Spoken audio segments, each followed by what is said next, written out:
This is Mayor Buckley on the best show ever, the Maryland Crabs podcast. Live from a grungy kitchen table located in Annapolis, Maryland's scenic and historic capital, it's the Maryland Crabs podcast. With each episode, your hosts, Tim Hamilton, John Frenay, and the occasional guest will dive in and pick apart the stuff that really matters most to you. We're too lazy to actually solve any of these problems, but we can definitely stir the pot. From schools, politics, parking in the fire lane, to those horrible people who drive BMWs.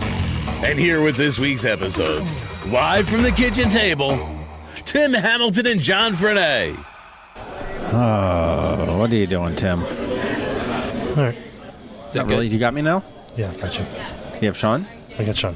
We're good? We're good. All right, I'm turning so I can see. You going to push record? Let's record. Look over there. Is it going, Sean? Is the numbers moving? It is. We're 30 seconds in. I hate you both. I don't know why we're doing this.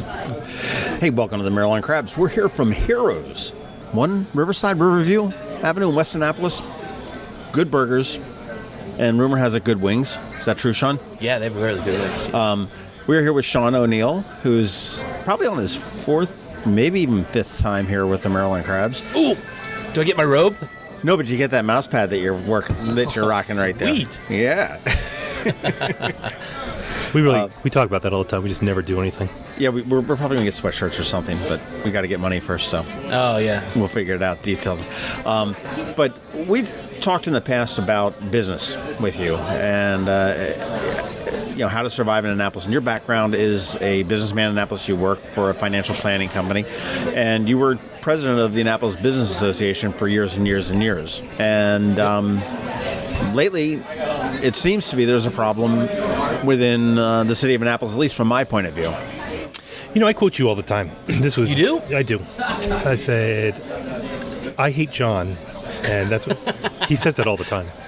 But it was during the recession, so it was probably about 2009, 2010. And I remember I was on the ABA, you were on the ABA, the Annapolis Business Association. I remember it was one of the businesses went under, and I'm just like, this goddamn recession. And you said, what do you mean? And I said, it takes another business, and downtown's just looking pretty sparse right now. And you said, yeah, but the problem is that we're looking at people who are making bad business decisions, and we're blaming it all on the market. We're blaming it all on the economy, when in fact, if we could be on a strong economy, they would still be failing because they're making decisions that are not conducive to growth.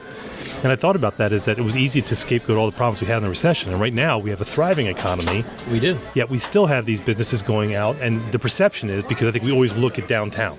Right. And when you see the boarded up or the empty storefronts, that it's easy to say, oh my God, what's happening to downtown, when maybe that's normal churn. Yeah, pretty much. Well, there's a number of things. You have, where to start?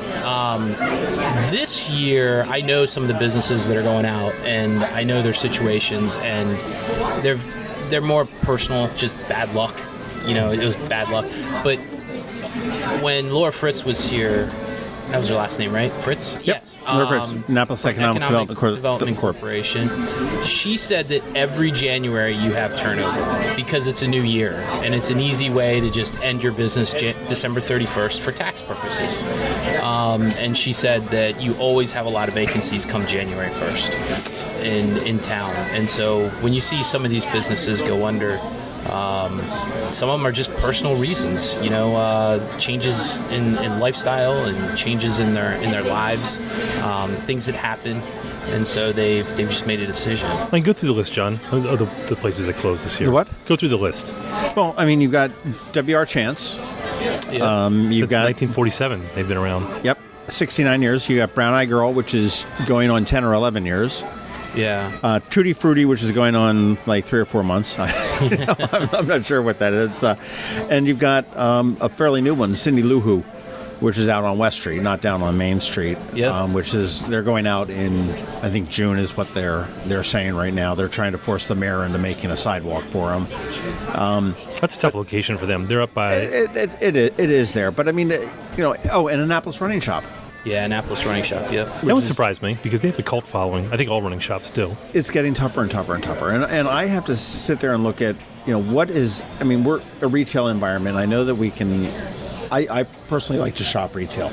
But Amazon is killing people. And I know that I talked to an employee at Chance who said that was a consideration of going into this or not, is because that it was indeed being harmed by the internet. Yeah, some of it, yep.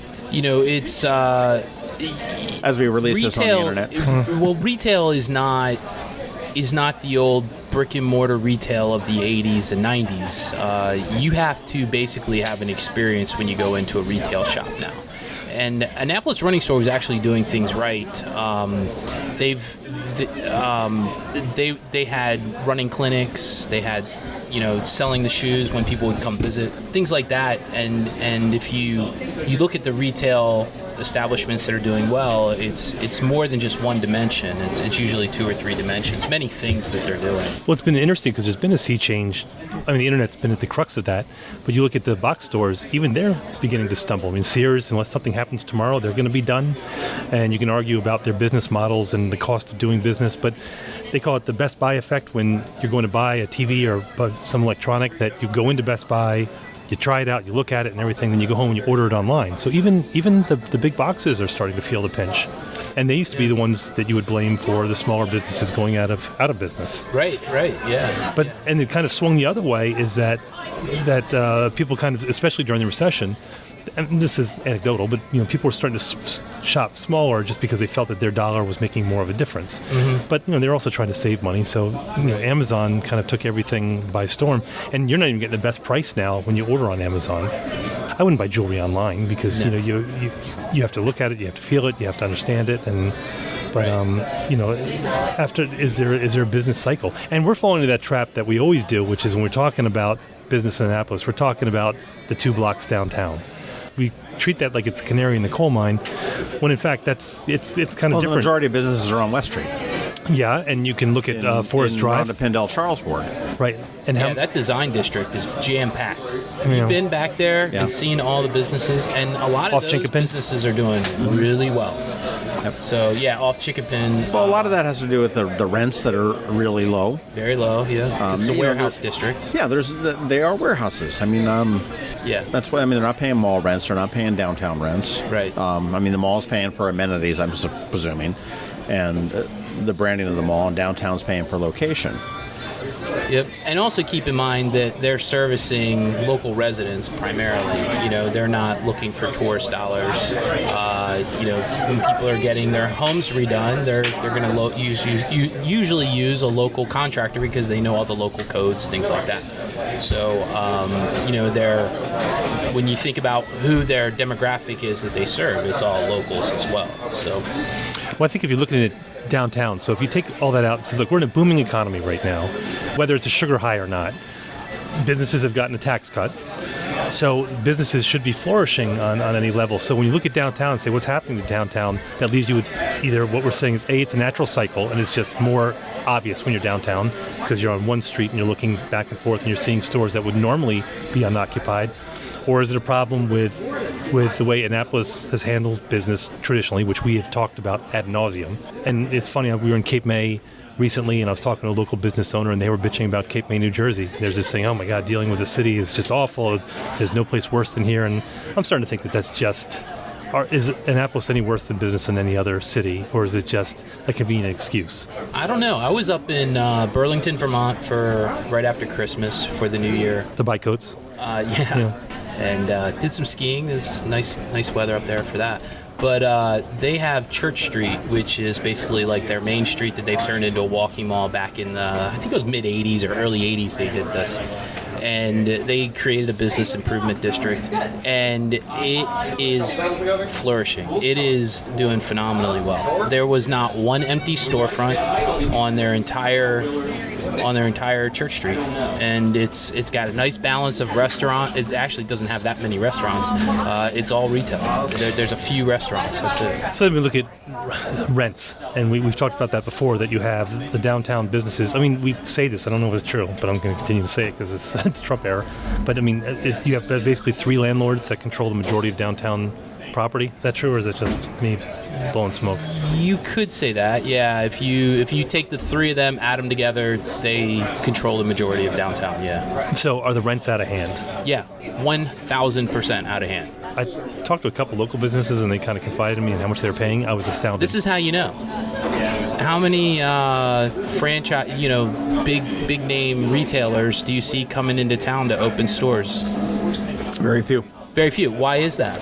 Because they have real estate experts. They know what the price per square foot should be. We have one big, I don't want to say big, but good retailer that would be a anchor in downtown that has tried several times to negotiate with landlords and have walked away from the deal because they know that the minute they open up those walls in a historic building, they're going to have code issues that they're going to have to fix. They know how much per square foot that they can derive in profit, and they said, this is what we're willing to pay, and the landlords laugh at them and go, we're not selling our place for that cheap, or leasing it that cheap. And these guys, they have businesses all around the country in towns just like Annapolis, and they've walked away 5 or 6 times now from different landlords. Well, they know when they have to open the door that, okay, I need to sell X number of dollars because based on my square footage, yep, to remain profitable, yep, to pay my employees, to pay my management, to pay my overhead. Yep. And it's just not there. Now, does that beg to the thing with Laura Fritz? Do we have people there that are just poor business people? I mean, that was one thing that I said with her when she was there. I said, you have to have a tough conversation and go into somebody and say, you really shouldn't be in business. That's true as well. We have people that are opening some of these businesses to supplement their income and retirement. Like, this is a second career for them. They think that they can retire from some other position and, I'm going to open up this shop and this is going to be a nice, fun thing to do. And you realize, wow, you got to do a lot of work to actually make a profit. But just not a profit, but also just to squeak by. I mean, these people... Yeah, just to squeak by. It's not... And where is the biggest cost? Well, it's going to be your overhead, which is your rent. And I don't get it. There's some places I look at, and if I count, I heard numbers being thrown out like $10,000 to $15,000 a month in rent from some of these places. Yeah. And I'm looking at what they're selling. I'm like, how do you possibly move enough units so that you can pay the rent, let alone pay yourself and all your employees? I just don't get that. I mean, that's goes to, and I don't know. I'm not a business person, so. I still don't understand what maybe having some real estate agents on here would be interesting to hear what they have to say, because when you compare what people are paying at the mall to what they're paying downtown, it's pretty darn close. And the problem you have to keep in mind is that when you're at the mall, you have parking, you have someone clearing your sidewalk, you have security, you have marketing, you have a nice warm overhead called a structure to keep you warm in the winter and cool in the summer. These are elements. When you're walking around in the elements, if it's raining, people aren't coming downtown. That's why I don't get the whole town center concept.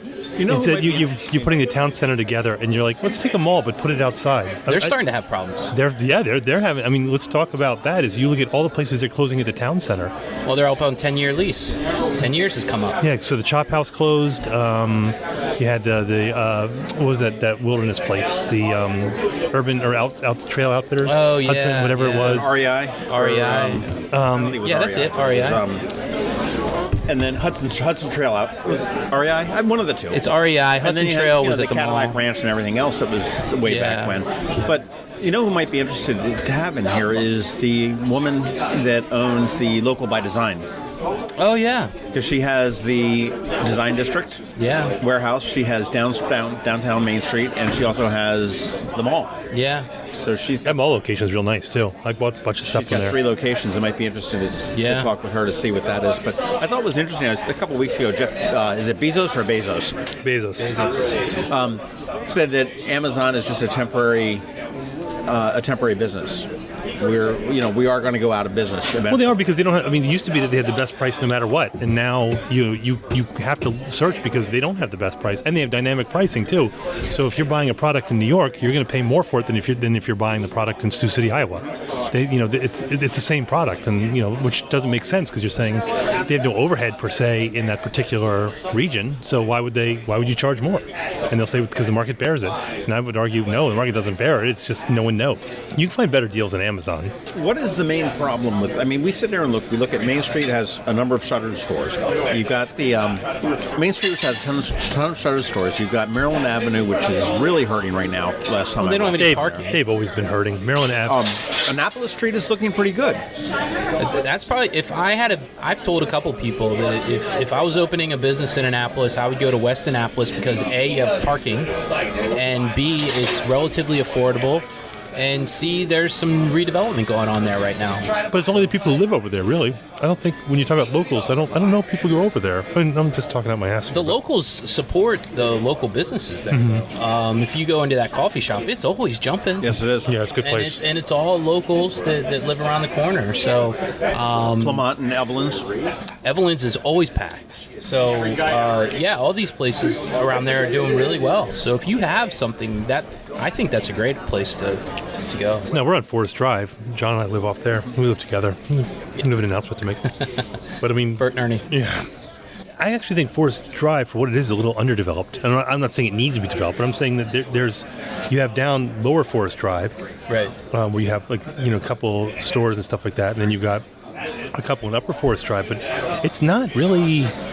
It's not like Rockville Pike or Route 2. It's actually a little underdeveloped for what it is. I don't think it has a good balance. No, I think doesn't. there's voids where you could use a restaurant or two from here and there. For a long time, there was no restaurants towards the beginning of Forest Drive. Now there's a few. I think you have Soul and Lido's and things like that. But when I lived down that way, it was like, wow, there's nowhere to go. The closest, I think, at that time was Main Ingredient. It was like Chesapeake Chicken. Yeah. We do that if we're going to go out. Then we generally don't go on Forest Drive because there's not a whole lot there. I'm not denigrating any of the places that are there, but I don't know. Annapolis is a weird place when it comes to business. You have some quirky places, you have some restaurants, but I just always feel like there's a constant sense of struggle, whether or not it's true. But it's just I've never known everyone to go, things are great. So I'm going to give a shout out to my friend Sean Haggerty. For years ago, when he and I worked together, he said, what Annapolis' problem is? It has an identity crisis. Mm-hmm. And it's still the case today.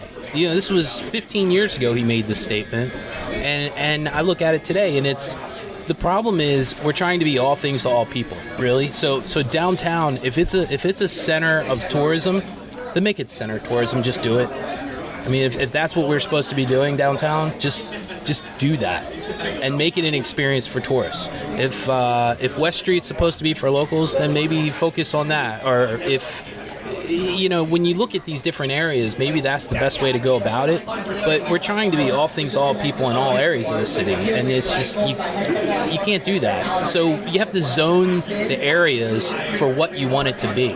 And the way that it's zoned right now is really just hodgepodge. It's zoned almost per parcel when you look at it. Even the liquor laws are zoned per parcel. It's not zoned by districts. So when you look at that, it's a little backwards. We're still missing, we've talked about this in text, is a business entity. Like we have ABA, but the ABA, you and I were involved in that for years and years, and even I loved it. I loved the people, but even then we were kind of a paper tiger, not even a tiger.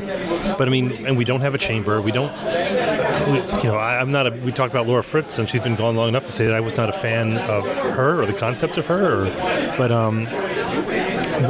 what we're missing that entity that's looking out for business, because I think Mayor Buckley got jumped for this bike lane, which I thought was unfair, whether or not it was ill-conceived or not. But I mean, he was trying to do something for the businesses, and they bid him pretty hard. And I get that it might have been clumsy and everything, and I'm not saying we should have gone with it. But I mean, he's certainly a pro-business mayor. Yeah, the problem, and this is a common mistake a lot of people make, is that when you are trying to help a district, it needs to happen organically. You can't come in and say, this is what you need to do. The businesses themselves in that district need to do it. And that was the mistake I probably made as president of the Annapolis Business Association. I would walk in and go, y'all are doing it wrong. You got to do it this way. And then they would look at me like, oh, how dare you come in and tell me that? And I'm like, you're right. you know what? You should be fixing this yourself. And that's probably what needs to happen.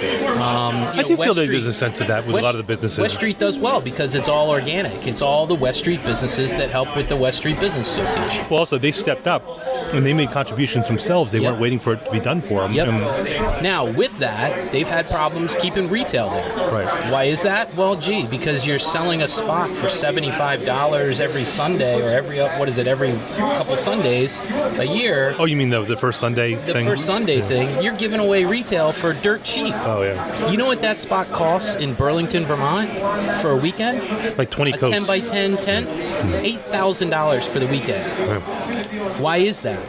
Well, why are you giving away some of your best real estate to visitors when you really want people that are there all the time and contributing to your tax base, contributing to your neighborhood on a regular basis? I think the idea is that you'll get them downtown and they'll shop and what have you, but they don't tend to do that from what I understand because they're at the event itself.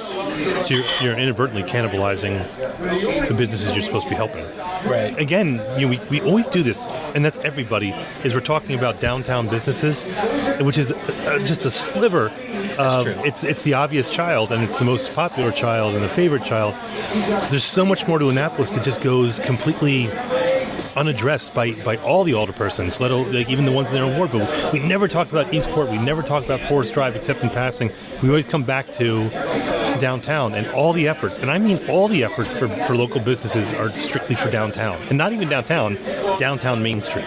Right. Actually, do you know what the biggest employer of Annapolis is behind government? Oh, hold on. Behind the Naval Academy, behind Within the county? city? Within the city, yeah. Yacht Club? Nope. I don't know. It's actually the maritime industry. Oh, as a whole. As a whole, yeah. When you look at it, it's although I have to start to believe that there's probably more restaurant jobs, but when you look at industry or hospitality, you could say it's probably the biggest employer, but right behind that is maritime. And that's because you have all those businesses that go down Edgewood Road, all around Eastport, and that's a big contributor to our local economy. And they have their own trade association helping themselves out, which is good, and they support one another. But that's a quietly popular... Because a lot of the stuff they do is outside the city. You have people who are visiting and they're coming in, because if you've got a boat or something, chances are you're living in a water-privileged community or you have waterfront property. Well, not only that, but a lot of these guys are working out of their trucks. Yep. They pull their truck up to a boat, they'll paint the bottom of it or clean it and, jump in there. So they don't have a fixed address, per se, like you do for most brick-and-mortar retail. So... I don't know. I feel like we've beat this to death. Do we have a business problem in this town? Yes. Like, honestly? What's our industry? I mean, other than hospitality and maritime, there's no other industry here. Well, I mean, one would argue, you look at, like you said, we have an identity crisis. Yep. So, are we a college town? Because we have the Naval Academy here. So we have the cutters and the mids. Are we a tourist town? We are sometimes. Then we bemoan what happens to the locals. Well, parking is perceived to be an issue. And then again, we're talking about downtown. But, do we have a business problem on Forest Drive? Do we have a business problem in West Annapolis? Do we have a business problem in Eastport? If you're in Eastport, you're not getting any tourists. That's almost strictly local for the most part. And there's not that. I mean, there's businesses in Eastport, but a lot of those they might not be serving a local people. They're just based here in Annapolis. They're based in Eastport, and they don't have a local identity because why would they? Right. That's how I started here. When I moved here, I had a job for a company that we were based here, but we didn't do business in town. But I wonder if we have a problem with business, and Buckley is the most business conscious mayor that I've seen since we've been here. And I feel like we can't identify that problem. If we had 10 people here right now, we'd have 10 people telling us what the problem with Annapolis business is. That's true. 10 different people want 10 different things. Yeah. Well, that's part of the reason why downtown has never been able to, aside from the bike coming together for the bike lane, which, Buckley, Gavin loves to say, I'm the only mayor that's been able to bring the downtown businesses together. Oh, Josh did a good job with the with the garage. Remember when they were going to put a parking garage on Green at the park. Street? And he brought the businesses together for that. Well, let's put it this way: he brought them together, and then he flipped sides. But you know what? I think the business owners don't get enough of the blame for all this. We treat them like they're just corks in the ocean, that they have to go with the tides. And if you look in D.C., they have these bids, the business improvement districts, and those are the businesses that band together and they pool their money and they make improvements. And they really don't rely on, because D.C. government has traditionally been dysfunctional, and bids don't exist just in D.C., but they're like, we can't rely on the city to promote our businesses to help us, so we got to do this ourselves. I don't see a lot of that in Annapolis. Annapolis desperately needs a bid. That's for sure. Yeah. So explain what a bid is. I mean, do you know enough to explain it? I actually, when I first kind of do, but I look stupid. Of the Annapolis Business Association, I went up to Burlington because my in-laws are up there. So I visited their main street, their Church Street, it's called, and I met with the Church Street manager, and he told me all about their bid, and I would model it very similar to that.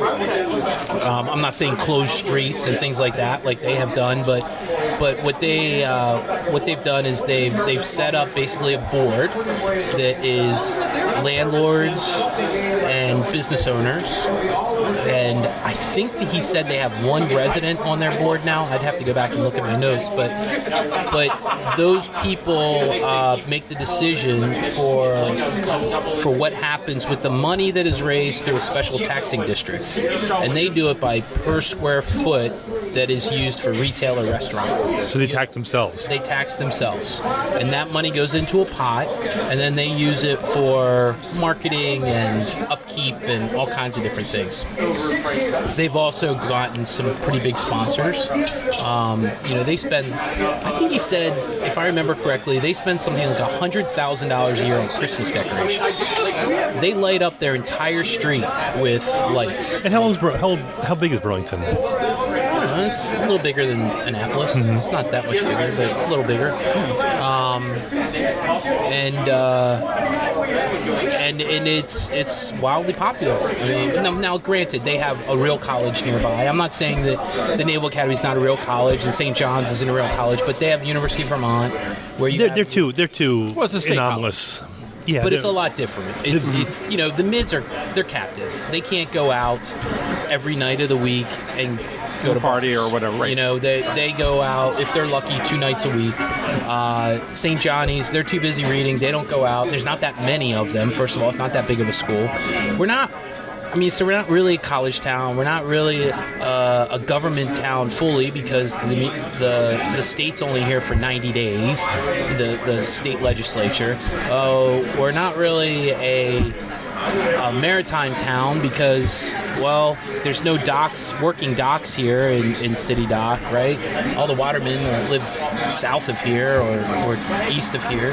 And then you look, so like all these different things that we want to be, we're not. And so I think with the business improvement district, it gives you a focus, and it gives the businesses a focus, and they look at it and they go, all right, we got this money, now let's put it to work. Let's hire some representatives that actually have skin in the game, with the landlords and the business owners, and let's see what we can do to make this better. Well, I think our identity crisis may not be as a whole. It's our identity crisis because we're a small town, but even in that small town, we're divvied up. Yeah. No tourist is going to Forest Drive. Right. And during tourist season, most locals kind of avoid downtown, especially, boat shows. And even the most devoted of locals, who want to support local businesses, I never go downtown. It's for those 2 weeks. That's not my town during those 2 weeks. Right.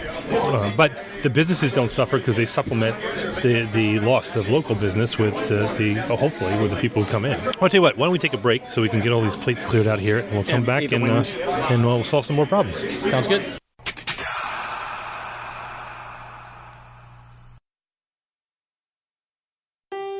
Whether it's Main Street, your street, or any street in the county that we all live in and love and call Anne Arundel, it's a special place. But part of living here is having a bank that provides what you need when you need it. So when your plans and dreams call for a bank, turn to us, your neighbor. We're Severn Bank, supporting the community that supports us. I'm Alan Hyatt, Chairman of Severn Bank, and it's our honor to be the bank that serves the people of Anne Arundel County. One thing that we never forget is that as a member of this community, it's our responsibility to be committed to helping you and our county thrive. Like you, we live here, we work here, and we play here. Severn Bank, we're here with you. Online at severnbank.com. Member FDIC, Equal Housing Lender. Severn Bank is a trade name used by Severn Savings Bank.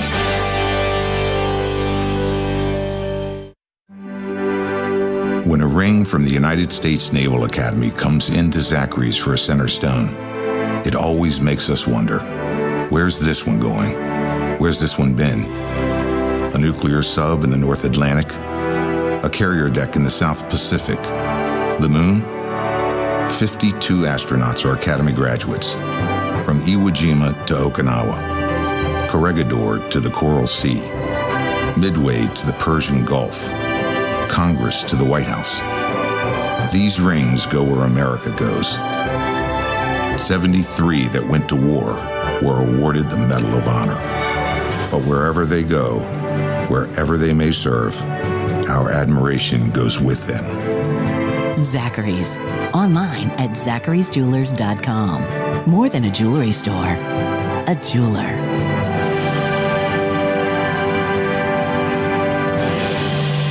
And our burgers, what was... I had a salad. I'm being good. With double chicken. Diet Coke and a chicken Caesar salad. So I'm doing my best with my New Year's resolution. Sean had the boneless wings, which are just basically chicken tenders. Yeah, in barbecue sauce. Yeah. Or not barbecue sauce, buffalo. It was good. Mine's good. We got the game going on right now. They got good food here at Heroes. They do. Good solid food. Good beer taps. Before we go on, there's actually one thing I wanted to mention in the beginning. In case you have not heard, Ginger Doyle passed away. And Ginger Doyle was a resident of Annapolis. I think she was born and raised here, and she died at the age of 39 out in Phoenix, I believe, but she was living in California. Yep. And she was in Carmel with an art gallery. Yeah, she's a fantastic person, just awesome. I haven't talked to her for a few years, but I used to talk to her. She was a historian, and she wrote the book Gone to Market. Gone to Market, which was all about the market house. Was working on another one, from what I hear. She's just a serene person, just a beautiful person. You ever know her? You ever meet Ginger? I never met her, but I do have her book, and I've heard great things about her. And I know a lot of people are pretty heartbroken. She was just like one of those people that was just absolutely lovely. Just like she never raised her voice. She was just so sweet. Right. And I think she was 39. I think it was a heart issue, but. It was a loss. It was a shame that she wasn't here in town, but that she had moved away. But it was had quite the institutional knowledge. Now that book got a lot of play around the time when the market house was renovated, and we were just talking about that in the break about the market house.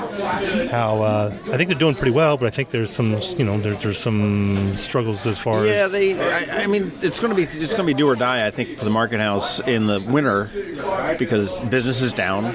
Are the locals going to support it? Are they going to be going there and drinking their beers and eating their pizzas or flatbreads and the pasta? We already know they're not shopping in the grocery, and I mean you called that years ago, Tim. Yeah, they're not. But the nice thing about that is that they said that they have the grocery, the vegetables and the fruits and everything. But if they're not selling them, they just push them back to the kitchen, and they can just use them there. So that's the advantage that they had. But they've got to have the business to sustain it. And I think Sean, you mentioned that they're very heavily staffed, and I think they're kind of in a catch-22 because they need to be quick. Yeah. And you need the staff to be quick. Yeah, and the layout, just the way it's laid out, you have to have all that staff.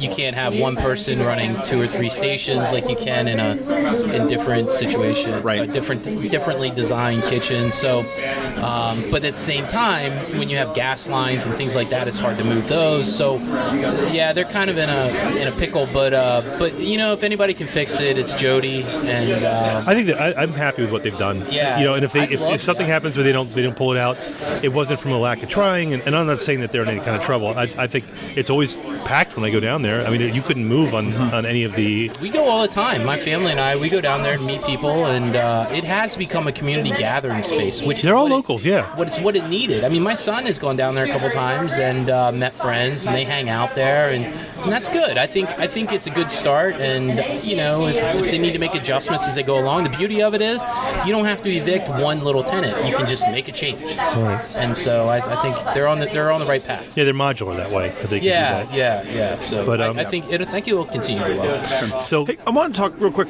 Cindy Lou Who, which is the little boutique across from the Lowe's or the Annapolis Hotel.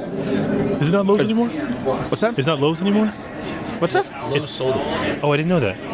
Yeah, sold to the Annapolis Hotel. It's going to be a college focused. It's a company they own a bunch of hotels called The Graduate, and I actually stayed in one when I went back to visit Arizona State. You just sit on the bottom of the pool? What's that? You just sit on the bottom of the pool in a scuba outfit? Yeah, exactly. Exactly. Everyone drives, what was it, MGs? Right. My old man had one of those when I was little. Yeah. But it's a really cool concept. What they try to do is capture the classic era of that college, usually in each town. That's pretty cool if you can pull that off. So for Arizona State, it was like the mid-'60s, late '60s. So the hotel was all designed in like '60s dormish style, and it was actually really cool. Like all the little pennant flags and all that stuff. Yeah, exactly. It was really cool. And they have one at Berkeley, which is a little bit more bohemian, and everyone's high. There's one up in Boston. I think so. They have one in Ann Arbor, Michigan. So it'll be interesting to see what they do with Annapolis, because you can really play with the Navy motif, I think, and it'll be interesting to see what they do. Throw in a little bit of St. John's, but the Cindy Lou Who I just totally derailed you. That was awesome. Is the boutique across the street, and right now they're in a little bit of a pissing match with the mayor because there's construction adjacent to their building, where they're building condos, and they close the sidewalk. They say go to the other side of the street, which essentially directs any foot traffic away from them. Now, they've gone very public with it. They've gone to the newspaper saying it was the mayor's fault that he's not opened the sidewalk and whatnot. I'm not so sure of that. They've got some funky stuff that's probably not of interest to the majority of people, which is fine for a boutique. And also down there's not foot traffic that's going into... Well, Ellie Tierney had said that area is not a retail location. That's the only retail thing that's down there. It's an office building, right? Yeah. I mean, there's a law firm upstairs, I think, right? Yeah. It's, they took a risk when they took a non-conventional space that's not really retail. And if they didn't take that into account, you have to create a destination. What kind of events are they having? We went back to that earlier. It needs to be three-dimensional. What kind of events are you having to get people in? What kind of marketing are you doing? I've never seen them on Facebook or Google or... Right. I've never seen them in the paper, with the exception of them complaining about a sidewalk. There's a lot that goes into opening a retail establishment, and simply opening your doors isn't it. Do you think the city is responsible or not responsible? Do you think the city has any kind of responsibility in helping them to keep successful? I mean, no. That's it's just you make the best of it. You put signs out, this is the end of the road. I mean, there's all kinds of fun things you can do, I think. You got to fix infrastructure. You got to fix stuff. I will throw back, and I don't think they were in town at the time, but I mean, when they closed the bridge for Eastport. Yeah. I mean, they essentially, SHA essentially cut off Eastport from Annapolis, and the merchants over there were like, you're killing us. And I think it's a little different though, because you're talking about a whole business district, and I think that and you got to fix stuff, and so what you got to do is just do it as fast as you can. So you have to have a sense of urgency from the city or the municipality. But I mean, you're going to be inconvenienced no matter what at some point or another, and you just got to, like Sean was saying, you have signs, you throw events, you do something, but it's not the city's fault. You got to fix these things. And the Main Street businesses are going to be dealing with this next year when they rebrick Main Street. Yeah. You think so? I don't know whether that's going to make it in the budget or not. Well, in theory, yeah. We'll see. We'll see if they do. It's got to be done. Eventually, it has to be done, as does the garage that needs to be built. But the city is also down a economic business development manager with Hollis Minor, who had resigned. Right. So we don't, we're not quite sure what direction the city is. Has that position ever done anything? I'm not criticizing her, but I mean, I can think about 4 people who held that position. Dennis Callahan, he had a great economic development person. That's when they got. Or is it just one of those things that you don't see see and it's behind the scenes. I don't know. I just never... No, they were doing... She was doing... I remember talking to Dennis Murphy, who's a big real estate guy in town, and he was telling me that the economic development person back then did a great job of recruiting businesses to come to town. That's when we got Gap, Polo, Banana Republic. Now, keep in mind, Gap and Banana Republic were opening in strip malls, not in malls at that time. Right. So that was a good win. I think they had maybe Benetton, April Cornell. They did a great job of getting some retail in town to help keep some of the bars full. Because at that time you had McGarvey's and Mum's and some of these other bars down there. But they had a lot of great retail, and that was her job, was to fill those stores, do as much as she could to fill those stores. And I thought that was a pretty good job that person did. But that was early 80s. Right. So that's been a long time. Nowadays, I think they need to fulfill that role with someone that has experience in planning, city planning.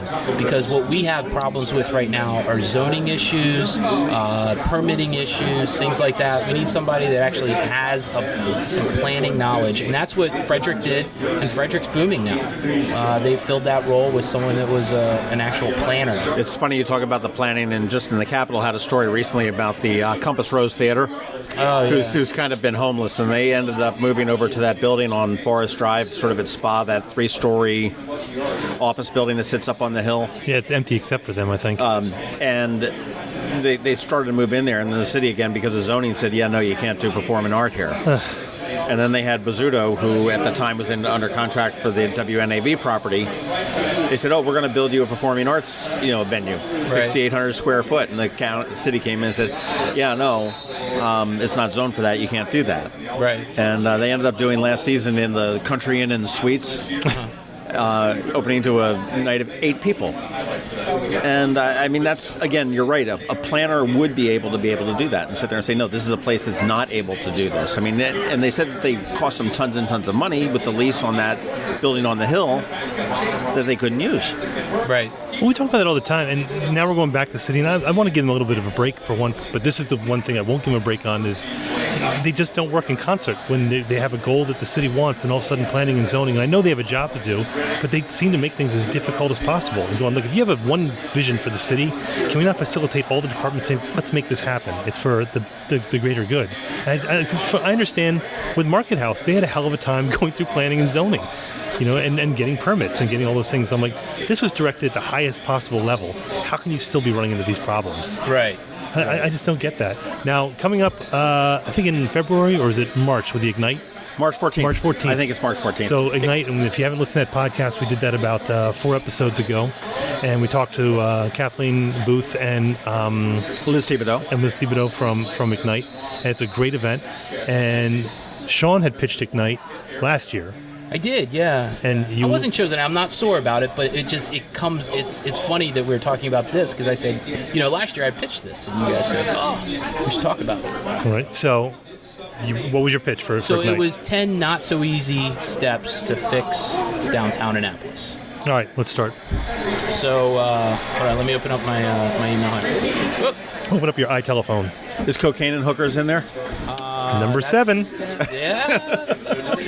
Actually, one of them has already happened, which was fix Market House. So I think that's well on its way to being fixed. Yeah, I think if this isn't it, then there's no way to do it. The next one was balance of businesses. I think that when I look at downtown, I see very similar to what happened at Harbor Place in Baltimore. Basically, they filled Harbor Place with nothing but restaurants. Yep. And it died. There's nothing else to do. You can only eat so many meals a day. And if you don't have retail there, a great balance of retail and restaurants, I think what they need to do is put a cap on liquor licenses downtown and say, that's it. We got to fill some places with retail, give people some other things to do. Although I will say, when you look at restaurants, I'd like to see a variety. If you think about the unique restaurants, like if you look at the Mason's Lobster Roll, I want to see more stuff like that. Yeah. I want to see more and for example, Moby Dick's. When I was growing up, I grew up right outside D.C., and there's Moby Dick's in Georgetown, and that was kebabs, Persian food, and it was kebabs, and it was just amazing. I'd like to see more of those restaurants downtown, like kind of the quirky sort of things. I mean, because I know we have a dearth of restaurants, but I want to see somewhere where you can get a quick bite, something fast. Right. But I agree with you that I like to see something other than boutiques, and now I'm nitpicking, but boutiques and souvenir shops. Yeah. We need things that get people to want to come downtown. Oh, it's a good day, Right. It's not just a couple of hours. At this point, that's all it is. Like Tea and Spice. Tea and Spice is a great place. That's a great place. Right. Yeah, that's unusual. So. All right, what's on your list? I also have. You got to fix the parking garage. We need more parking. Either add a parking garage or expand the parking garage. But if you do that, then you can create the next step, which is a little bit more green space. I think that if you can add more green space, that'll just make it a little prettier. I have lunch hour. The state used to actually give a lunch hour. Now they give a lunch half hour. And a lot of the restaurants downtown said that when they changed it from a lunch hour to a lunch half hour, that they lost a ton of business. So change it back to a lunch hour. At least give employees the option to take a lunch. I will say Bar Oak did something very cool at one point. They called it a businessman's lunch, and it was $20. It included your choice of like 4 entrees, a non-alcoholic drink, your tip, and you had free valet parking for $20. Oh, that's cool. That's pretty cool. You sit down, you leave whenever you want. You throw a 20 on the table, and off you go. I think also you got to make it so that people can get in and out. Say, we can guarantee you can get in and out in this amount of time. Yeah. That's for anybody. I worked in a restaurant. We had to, in the kitchen, we had to have all the food out in 8 minutes or less. Jeez. Yeah. Where was that? I'm not going to say, but it's a national chain. Actually, they don't have one here in Annapolis. Did you have to supersize things? Nope. It was Chili's actually, and they taught us how to cook as fast as possible. I get that. I mean, those places like Ruby Tuesday and Chili's, they actually do a pretty good. That was in Arizona. But the other one is free dockage for watermen and a fishing pier, or a pier for watermen to come in and out. It's interesting when you go down to, I think it's Rod and Reel. They have basically a big long marina, and there's a bunch of fishing boats there. And when people come in, you can tell whether or not they have fish, and by flags that they fly, and things like that. And so that's something that you're talking about selling? No, I'm talking about we should have dockage for fishermen downtown. Oh, because I was saying if you had like a market, like we talk about, that would be nice too. Imagine that you had a pier down there where they could come sell their wares, like in the afternoon. I would do that as opposed to some other seafood places on Forest Drive that gouge. I'd rather go. But it's something to see, and if we're supposed to be this maritime town, that would be a great thing, a great way to see it. And in the winter, we used to give free dockage to all the oystermen. And you go downtown, and it would be basically Ego Alley on the head of oyster boats. Why'd that end? Because of the money? Because your linear feet? Because it was easier to charge, for a 42-footer. They're not full in the winter. But not in the winter. Nobody's in there. So anyway, I think that we should add that back in. If we are a port of call, so basically people are stopping here as they're sailing up and down the Chesapeake, we gotta have nice bathrooms and be able to provision the boats. It's if you want something like that, you almost have to go into a different part of the city, not downtown. So you don't almost have to. You have to. There's no. You can't. But they could do some nice things. I think if they reconfigured the harbor master's office, right now that's where people go. I think there's a shower in there, but you could reconfigure those things and make something nice. We already talked about a business improvement district. You got to have a business improvement district. Do you know what's funny? All these things you're talking about are all to the different identities in our identity crisis. Yeah. It's the tourists, it's the locals, it's the college. I mean, we're covering. We're saying we can't decide what we are, and all these things are kind of addressing that. Maybe that's who we're supposed to be. Maybe we're supposed to be like this, identity crisis town on lithium. Mixed mash of potpourri, or bipolar. Maybe that's just who we are. And we already talked about permitting. We got to fix that. Right. That's just an ongoing issue. That'll never be fixed. And I'm not saying that to be pessimistic. I just think it's bureaucracy. It is. Someone mentioned that during the recession. They said that, and it was anecdotal, but I talked to a lot of restaurateurs who all of a sudden were just getting assaulted by the health department during the recession. And from what I understood, and this may be totally off base, but there were so many restaurants that were closing during the recession that there was less work for the people in the health department. So they had to really generate the work to justify what they were doing. So all of a sudden you had just the white glove treatment at every place, which I'm all for. I want a clean restaurant. But I think that went for building permits as well, and all sort of. And since there was less building, there was less businesses opening, less restaurants to inspect, and you still had those government employees that all of a sudden they were trying to justify the existence of their positions. So, and that might be nonsense, but it just. Yeah, the permitting office is still. It's funny. They want to be a big town, but yet they run it like a small town. One person's out for a week, everything stops. Yeah. It's crazy, and that's inexcusable. I remember it was a quote. It was Mayor Moyer said that years ago when someone was trying to open, and they said, we're frustrated. I think it might have been Kincaid's place, Hell Point. It was Hell Point when they wanted to open, and it took them like 6 months to get all the permitting, and they were just very frustrated.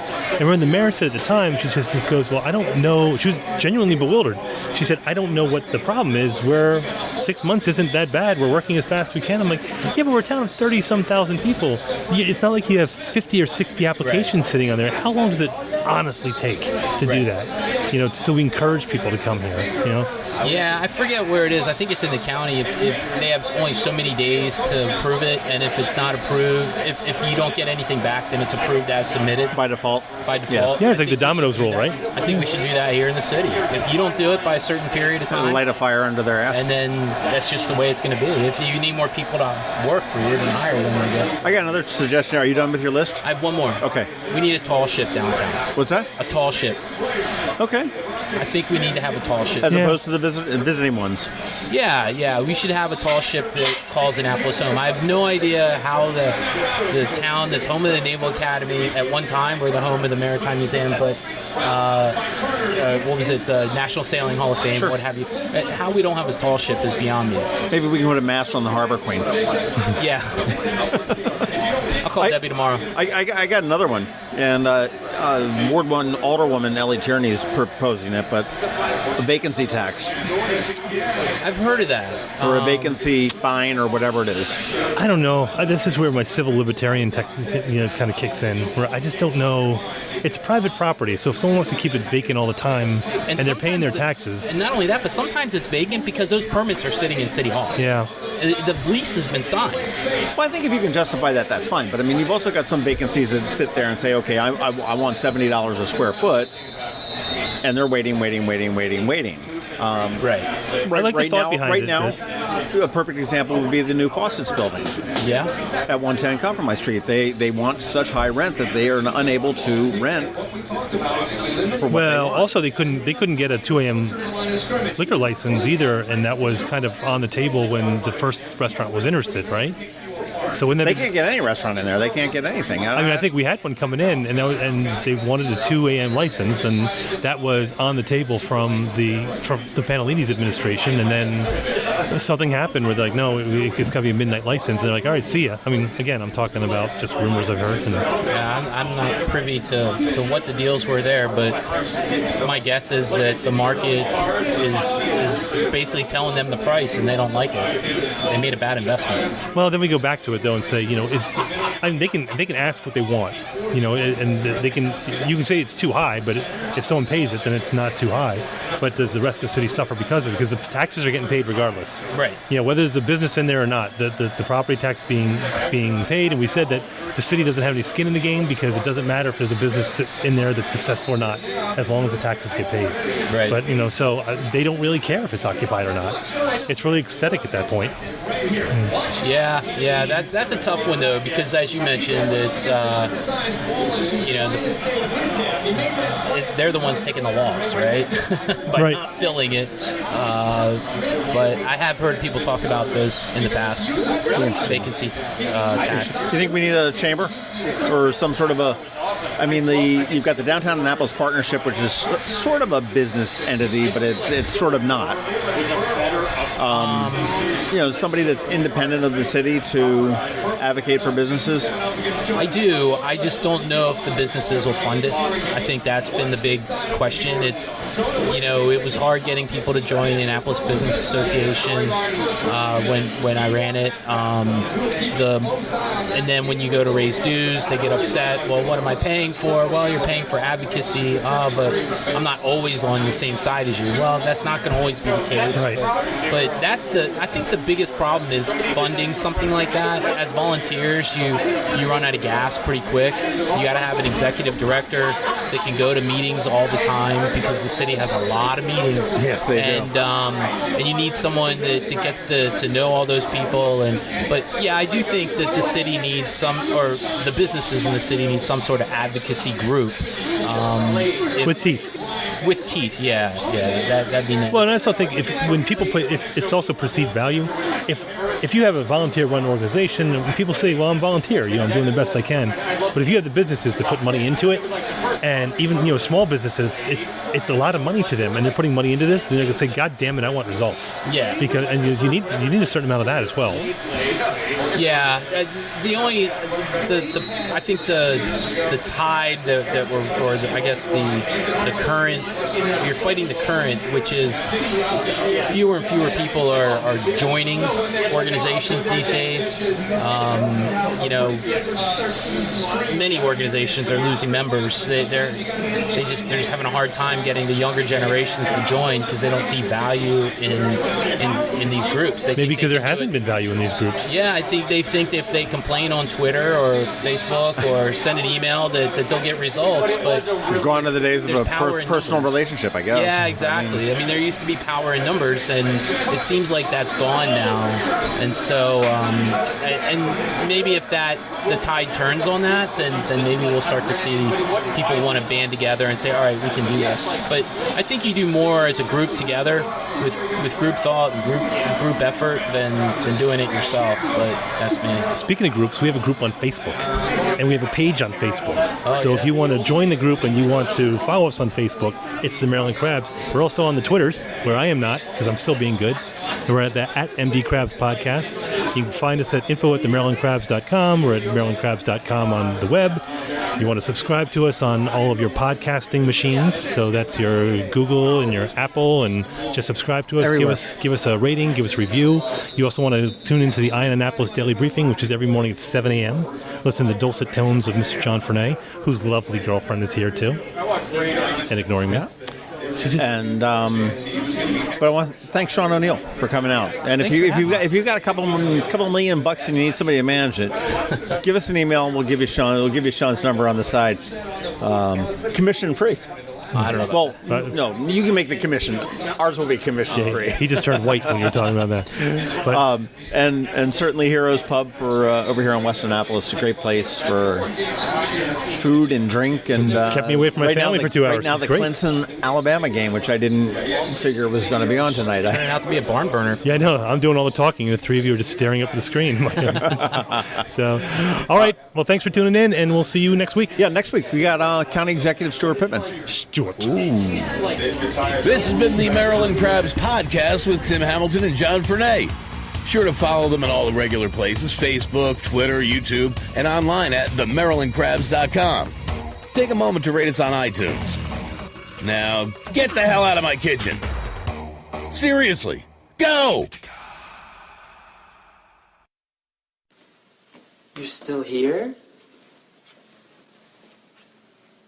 It's over. Go home.